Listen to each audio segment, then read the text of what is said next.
Daniel Negreanu is looking down at King-Queen offsuit. Preflop begins with the kind of loose, splashy action that often precedes a major cooler in these big poker cash games. Roble, playing his usual aggressive game, opens the pot to 1,400 with Queen-Jack offsuit. It is a standard open, but the table texture is sticky. Viffer decides to flat call with Ace-7 suited. This is the first domino to fall. By flatting rather than folding or 3-betting, he invites others to join. Sura, sitting on pocket threes, makes the correct set mining call, looking to crack someone's big hand. Finally, Negreanu, getting a great price and closing the action, decides to complete. Played 7 hands in a row, had to let one go. We now have a 4-way almost family pot scenario that drastically reduces the value of one pair hands and skyrockets the value of sets in big draws. The flop lands with 2 clubs. It is the perfect action flop. Negreanu flops top pair with a strong kicker, a hand that feels good but is treacherous in a 4-way pot. Sura flops the effective nuts with bottom set, and Viffer flops the nut flush draw. The action checks to Viffer, who attacks the pot with a bet of 3,000. This is a standard semi-bluff, trying to buy the pot or build it for his draw. However, Sura is not interested in slow playing. He knows the board is wet and dangerous, so he wakes up with a massive raise to 16,000. He wants to charge the flush, draws the maximum price immediately. This is where the hand goes off the rails for Negreanu. Facing a bet and a large raise in a multi-way pot, top pair is almost never good. The raiser usually has a set or 2 pair, and the initial bettor often has a strong draw. Yet, Negreanu makes a critical error. Perhaps relying on his ability to outplay opponents post-flop, or perhaps disbelieving Sura's strength, Negreanu makes the cold call of 16,000. Then, the chaos factor kicks in. Viffer, seeing the massive amount of free money in the middle, decides to flip the coin. He shoves all in for 43,200. What? What do we got? Huh? What do we got? Oh, I have something. Just top pair. Your most likely hand here is 3 6s. Yeah. 3 6s. The king high flush draw. Who has that? That's you, right? You do, if you have kings and a flush draw, you're in. Actually, I think he's... And you got 3 6s. Based on your pause time. So I guess since I can't be 3 6s. Daniel hasn't put anyone on anything that should make him want to call. Huh? Weird. Daniel folds. I have the flush draw. Yeah, I know I that. hope you have... 3s. You have 3 3s? Good luck. Good luck. Let's see what we got, gentlemen. I have the Ace-7 clubs. They're going to run it once. Viffer's going to need to hit a club or a running 4-5 for a straight, or he will be felted. And if Bobby can win this hand, he'll be back in the positive. To the turn. 6 of diamonds, full boat for Bobby Sura. It's over. Full house. I can't win. Gentlemen, I get to go home. I should have left with Tony G. Loose cannon. See you, Viv. Viffer. Always a pleasure. Always a pleasure, man. But you, my man, I got to shake your hand. For real? Appreciate it. You done outplayed us all. Good for you. Appreciate it, man. Take it easy, guys. Later, Viv. Classy exit. Scott Seaver is looking down at 7-5 suited. Mike, because I have a question to ask Tony, but I want nobody to hear. Do you give lessons? Can I get a private lesson? Preflop begins with a standard aggression that quickly evolves into a deceptive tactical battle. Viffer opens the pot to 1,200. Scott Seaver, sitting with 7-5 suited, decides to make the call. This is a classic Seaver spot. He is playing a speculative hand that flops well, hoping to crack a big pair or outmaneuver Viffer post-flop using position and math.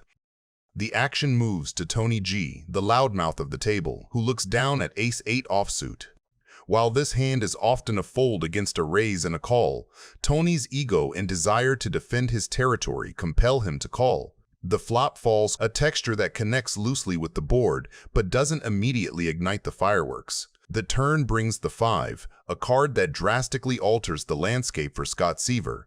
He has now improved to a disguised monster in a checked around pot. See if I qualify. If you qualified, you have to call. Losing but qualified. I'm trying to reach out and hit that pot still. Tony G, sensing weakness after 2 streets of checking, obliges. He fires a bet of 4,000 with nothing but ace high. Viffer, however, is not ready to yield. Having underrepresented his hand on the flop, he views Tony's bet as exactly what it is, a bluff. I'm all in. Could qualify for a home loan with that bet. He's all in, 34,500. Tony's out. I have no draw and no pair. Viffer checked the flop, gave Seaver a free card. I have a pair and a draw. A flush draw here. And they're probably both dead. Viffer's actual equity is just shy of the right odds to call. Could be making a move.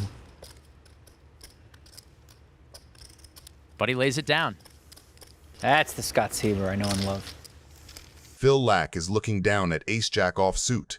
Pre-flop, action begins with a unique dynamic that instantly inflates the stakes. A double straddle is on. This forces the players to play for a bloated pot before a single card is dealt, widening ranges and encouraging loose aggression. Phil Lack, known for his tight play, finds ace-jack of diamonds. In this lineup, this is a premium holding, yet Lack decides to just flat call the straddle rather than raising to isolate. This passive play brings Perkins along with 10-3 offsuit, a hand that has no business being in the pot, but Perkins loves to splash around. The result is a 3-way pot where ranges are wide, undefined, and dangerous. The flop falls a texture that hits the high card heavy ranges of the callers. Perkins checks his air, and the action falls to Williams. Despite having completely missed the board with only king high, Williams decides to represent the queen. I wasn't gonna call. I figure if I call, then you try and make a move. Then you guys crash into each other. One of you gets wounded. Then I'm gonna get you. Folds. I like it. Planning for the future. Planning. One of you guys are gonna get wounded. The turn brings the jack, a card that drastically shifts the power balance. Lack has now improved to trips, giving him a stranglehold on the hand.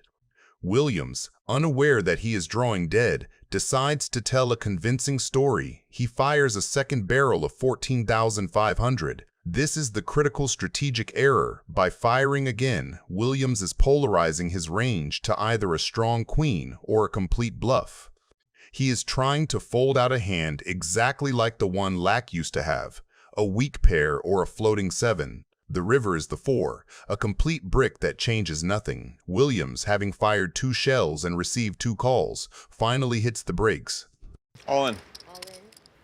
Williams folds. 9-10. Man, Joe, I'm telling you, you gotta have one of these rushes. It feels electric.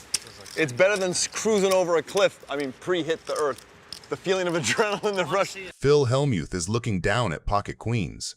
Pre-flop, this is one of those classic big pair collision spots where the trap is sprung before a flop is even dealt. Hellmuth opens to 800 with completely standard and absolutely expecting to be ahead of most of the table. I have the button. I shouldn't even look. I should just decide I'm gonna win. Oh, I don't have to decide I'm gonna win. I'm just gonna win. Lock calls. I'm just gonna win this one.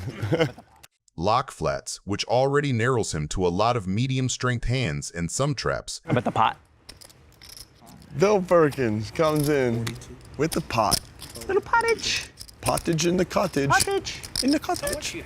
That sizing is fine. It isolates the opener, punishes Lock's call, and announces a very strong range. How much do you have there anyway? What is it? Nothing. You keep saying not much, and this is a 25K chip, kid. Nothing. I don't know. Hellmuth looks down at queens, sees Lock's dead money in the middle and the wide public perception that Perkins can be splashy, and decides to... All right, I raised the pot too. Hi-ya! It is a sizing that does 2 things at once. It tries to shut Leak out, and it tests Perkins to see whether he really has it or is just leaning on position. What are my choices? Ship it, call, or fold. I re-raised the pot. All right, I'm all in. I'm all in. It's all in. Okay. Aces or? I got queens. I have kings. Holy cow. I mean, let's just run it once, I guess. Go. I decided in advance I'm only going to run it once today. You know what? Poker should get back to this one-time thing. It's so manly. It's like the West. We're going to go find gold and go into the West and run it one time. 6-5-8, all hearts. Turn. Ace of diamonds. 10 of clubs, and Perkins is going to double up. Hi, Sam. Thank you. Ta-da! I finally won a hand. I had maximum tilt juice. It was like overdrive. I mean, the businessman, you know, he shows up with kings when he has 43,000. Come on. You know, and I almost... So ridiculous what happens to me in this game. Jennifer Tilly is looking down on 8-6 suited. Negreanu opens with ace-2 offsuit.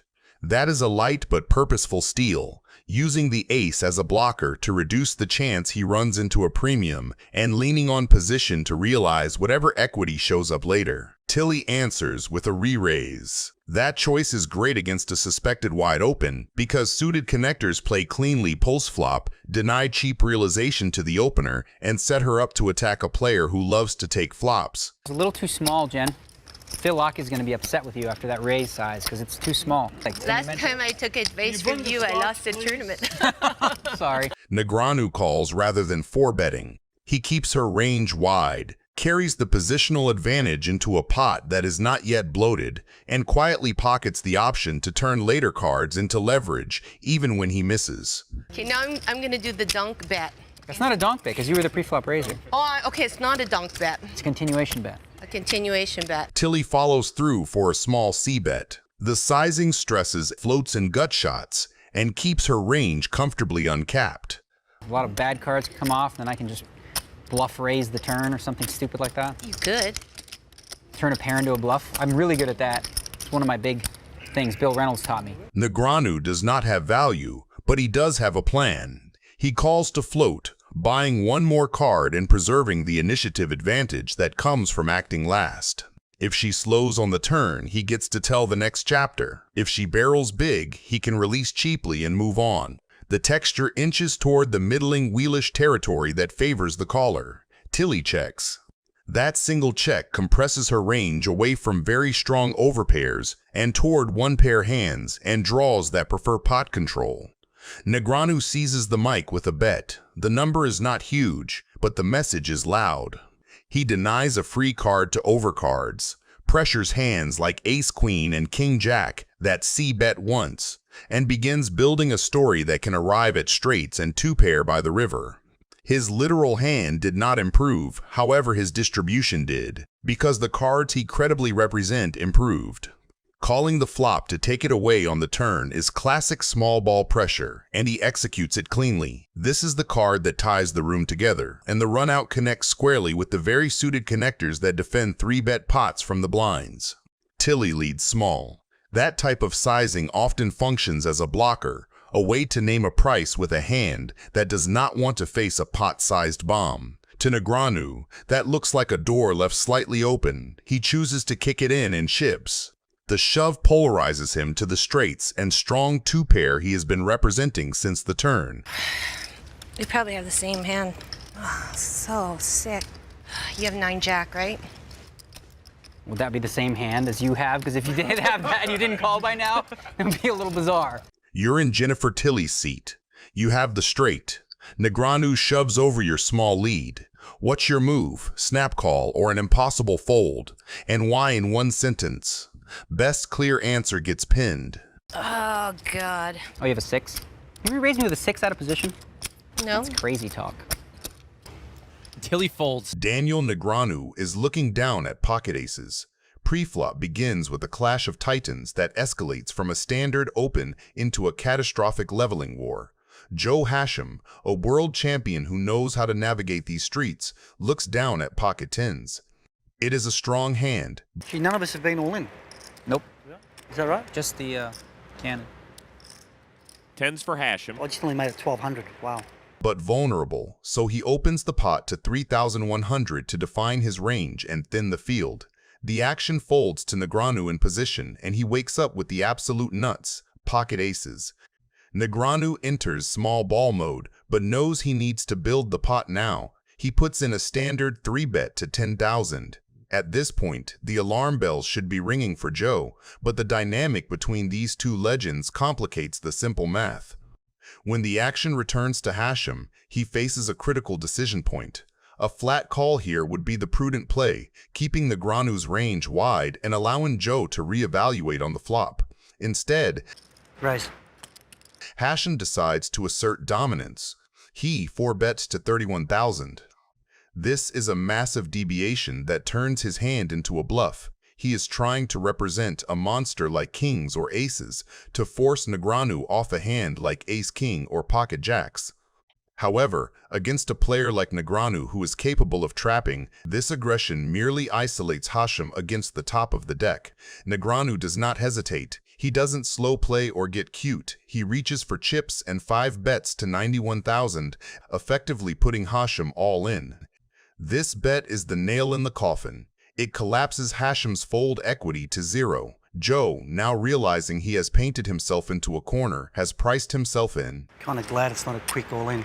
Right? Yeah, that's good news. I'm all in. Joe shoves. Daniel calls. You got aces? Yeah, I got tens. Twice is good. Yeah, twice is good. I couldn't fold it. No, I don't think so. I couldn't fold it. The first flop. Boom. A 10. Like that one. Good thing I ran it twice. Save the fourth 10 for the second board, please. The turn, 6 of diamonds. Give me another 10 if you're going to do anything. Okay? Seriously. She's gonna do something. If you don't give me an ace, just give him a 10. I can't handle losing these twice. It'll hurt really bad. That'll bother me. The river, 6 of hearts. All right, thank you. That's wait, there's one oh, more. we're running it twice? Yes. The second flop.